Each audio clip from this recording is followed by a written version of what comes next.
సెలబ్రేషన్స్లో participate చేసి దీనికి కారకులైన మీ అందరికీ మరొకసారి కంగ్రాచులేషన్స్ చెప్తూ ఇప్పుడు మనందరం 10 మిలియన్ రీచ్ కాబోతున్నాం. So let's start the count. ఈ కౌంట్ 10 మిలియన్ రీచ్ అవడంతోనే మనం ఇక్కడ కేక్ కటింగ్ అండ్ మన సెలబ్రేషన్ స్టార్ట్ అవుతాయి. So the number count starts. 97, 98, 99, 10 million. So congratulations everyone.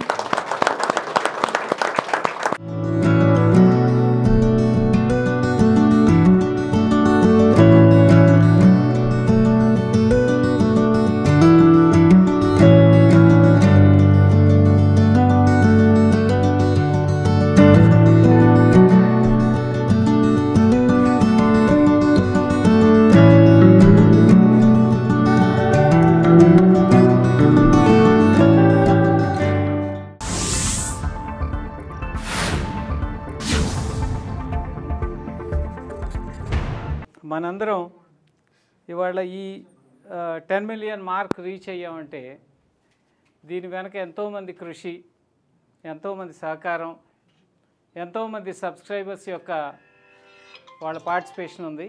వాళ్ళందరికీ పేరు పేరున ధన్యవాదాలు తెలియజేసుకుంటున్నాను. తెలుగు వన్ అనేది ఒక సామాజికంగా బాధ్యత కలిగినటువంటి ఒక బ్రాండ్, ఒక రెప్యుటేషన్ ఉన్న బ్రాండ్. 99లో స్టార్ట్ చేసి ఈరోజు 10 మిలియన్కి రీచ్ అయ్యాం. ఈ జర్నీలో నాతో పార్టిసిపేట్ చేసిన ఫస్ట్ ఎంప్లాయీ, ఫస్ట్ పార్ట్నర్ దగ్గర నుంచి ఇవాళ వరకు, ఫస్ట్ సబ్స్క్రైబర్ నుంచి ఈ రోజు వరకు మాతో ప్రయాణం చేసిన ప్రతి ఒక్కరికి పేరు పేరున మరొకసారి ధన్యవాదాలు తెలియజేసుకుంటున్నాను.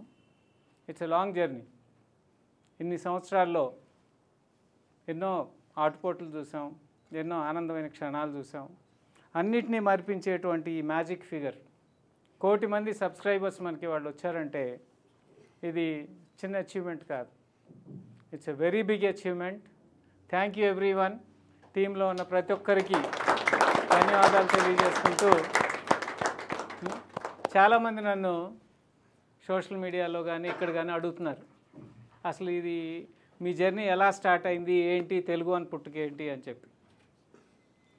సో తెలుగు వన్ అనే పేరు చూస్ చేసే ముందు మేము చాలా ఆప్షన్స్ ఎత్తుక్కుంటూ వెళ్ళాం. అయితే నాకు ఒక ఆలోచన వచ్చింది. తెలుగు వన్ అంటే తెలుగు వాళ్ళంతా ఒకటిగా ఉండాలి, తెలుగు వాళ్ళు ఎక్కడున్నా ఒకటో స్థానంలో ఉండాలని తెలుగు వన్ అనే పేరు అయితే బాగుంటుందని చెప్పి వచ్చిన నాకు ఆలోచన. ఆ ఆలోచనే తెలుగు వన్ అనే ఒక బ్రాండ్ క్రియేట్ అయింది. తరువాత అసలు ఇంటర్నెట్లో వీడియోలు చూపించాలి, ఇంటర్నెట్లో వీడియో చూడగలుగుతామా అనే ఆలోచన చాలామంది నన్ను హేళన చేశారు. ఒక వ్యక్తి అయితే నాతో పార్ట్నర్గా ఉన్న అతని ఫ్రెండ్ అమెరికాలో ఉండేవాడు, ఆరకుల్లో పనిచేసేవాడు. నాతో వచ్చి గొడవ పెట్టుకున్నాడు. వీడియోలు ఏంటి, ఇంటర్నెట్లో చూపించడం ఏంటి, యూఆర్ వేస్టింగ్ మనీ, నువ్వు డ్రైన్లో పోస్తున్నావు your partner's money and your money అని. నేను చాలా క్లియర్గా అతనికి ఎక్స్ప్లెయిన్, ఆరకులే ఫెయిల్ అయింది ఆ రోజులో వీడియో ఆన్ డిమాండ్ అని స్టార్ట్ చేసి 99లో ఆ ముందుకెళ్ళగా ఆ బిజినెస్ ఆఫీసర్. నేను అతను క్లియర్గా ఎక్స్ప్లెయిన్ చేసి చెప్పా, future is going to be internet. ఎందుకంటే ఆ రోజుల్లో 99లో ఇంటర్నెట్ అనేది చాలా కొద్ది మందికి తెలుసు. కొన్ని సాఫ్ట్వేర్ కంపెనీలో పనిచేసి, నేను ఆ రోజుల్లో టీసీఎస్లో పనిచేసినప్పుడు ఇంటర్నెట్ చూడాలంటే నా పేరు టైప్ చేస్తే ఆర్ అని 1 నిమిషం తర్వాత ఏ అని వచ్చేది టెక్స్ట్లోనే, తర్వాత వి అని ఎక్కడో వచ్చేది. ఇంత స్లోగా ఉన్న దాంట్లో వీడియో చూపిస్తుంటే మాటలు కాదు. సరే, మా జర్నీ స్టార్ట్ అయింది. అతనితో గొడవ పెట్టుకున్నా, కాదు చేసి తీరుతా, ఐ విల్ బీ సక్సెస్ఫుల్ అని. సో అదే వ్యక్తి ఒక 5 ఏళ్ల తర్వాత నా దగ్గరికి వెనకొచ్చి, అతను Tamilian, can we start in Tamil అని అడిగాడు. సో మరి ఆ ఆలోచన నాకు ఎలా వచ్చిందంటే, అది దేవుడు ఇచ్చిన ఆలోచన, లేకపోతే నేను ఏదో పెద్ద మేధావిని, గొప్పని అని నేను చెప్పుకోను. But one vision has created lot of employment, lot of opportunities, lot of business potential ఈ దేశంలో. దాంట్లో నేను టార్చ్ బేరర్గా ఉన్నానని చాలా గర్వంగా చెప్పుకోగలను. 99లో స్టార్ట్ చేసినప్పుడు, అప్పుడు యూట్యూబ్ రాలేదు. వచ్చినప్పుడు 256 KB, 128 KB, 384 KB. కేబీలు మీరు అనుకునేరు, ఎంబీలు జీబీలు అనుకునేరు. దీంట్లో స్ట్రీమ్ అయ్యేది. ఇంత చిన్న విండో ఉండేది. అప్పుడు సుబ్బు, దుర్గా వీళ్ళందరూ స్ట్రీమింగ్లో బఫరింగ్ వస్తుంది, కస్టమర్స్ కంప్లైంట్స్. ఆ రోజుల్లో ఇవాళ ఓటీటీలని మాట్లాడుతున్నారు. 2000లో మనకి 10,000 పెయిడ్ సబ్స్క్రైబర్స్ ఉండేవాళ్ళు తెలుగు వన్కి. That was the first paid OTT channel.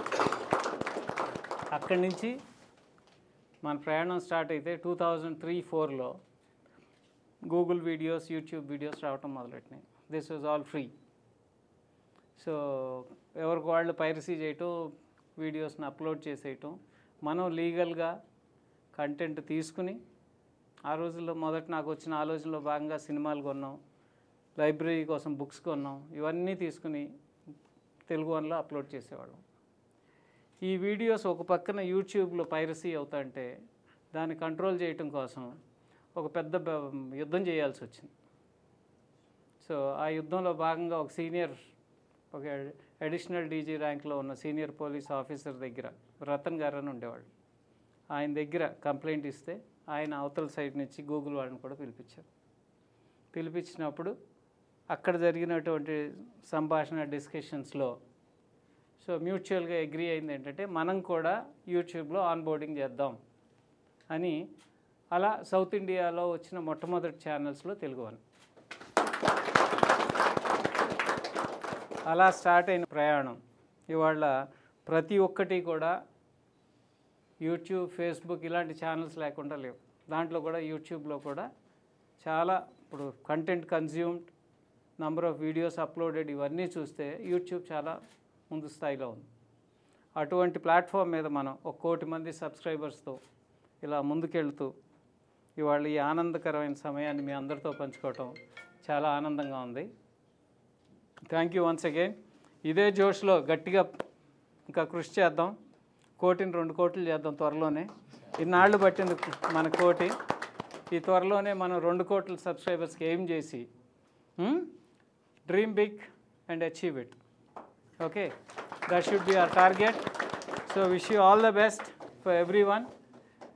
నాకు ఈ జర్నీలో సహకరించిన ప్రతి ఒక్కళ్ళకి మరొక్కసారి పేరు పేరున ధన్యవాదాలు తెలియజేసుకుంటూ ఇవాళ ఈ 10 మిలియన్ 1 కోటి మంది సబ్స్క్రైబర్స్ని మాకు అందించిన మా సబ్స్క్రైబర్స్కి, మా శ్రోతలకి అందరికీ కూడా, మా పార్ట్నర్స్కి, మా ఎంప్లాయీస్కి, మా తెలుగు వన్ ఫ్యామిలీ సభ్యులందరికీ కూడా మరొక్కసారి ధన్యవాదాలు తెలియజేసుకున్నాను. Thank you very much.